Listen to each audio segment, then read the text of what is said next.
Adam at Epiusion Apologetics doubled down on his mutilation of Acts 6 verse 7 to subtract the gospel and add works instead.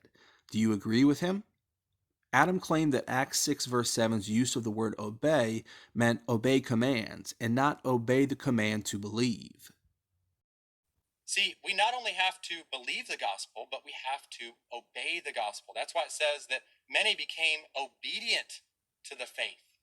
So the question is, there's some wolf out there teaching that obeying the gospel means obeying Jesus' commandments. I'm not even going to mention the guy's name. He's got a very small channel, and I don't want to make it any bigger so he can spread his lies. But, well, how do we know that this is not what obeying the gospel means? Well, first of all, I'd encourage everybody to do a word study. Some of the verses that the word obey, the gospel, like Acts chapter 6, verse 7, when it comes to obeying the gospel, it means to believe the gospel. This is a commandment. Even after being corrected, he has now insisted on his false interpretation.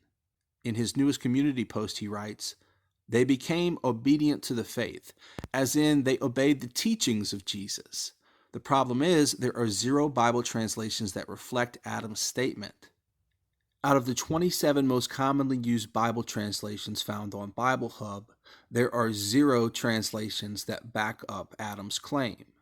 But there are 4 translations that completely refute it. The contemporary English version says that even a large number of priests put their faith in the Lord. Does this sound like believing, or does it sound like command keeping?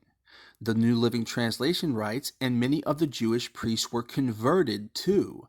Does this sound like believing, or does it sound like keeping commands? The Good News Translation says, and a great number of priests accepted the faith. Does this sound like believing, or does it sound like keeping commands?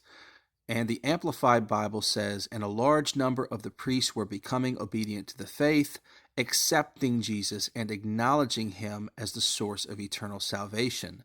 Does this go on to describe obedience to the faith as keeping commands, or as in believing in the gospel, the good news of Jesus Christ? Are all of these Bible translations satanic mistranslations? Well, where is at least one satanic Bible mistranslation that supports Adam's view? Maybe Adam should write it himself.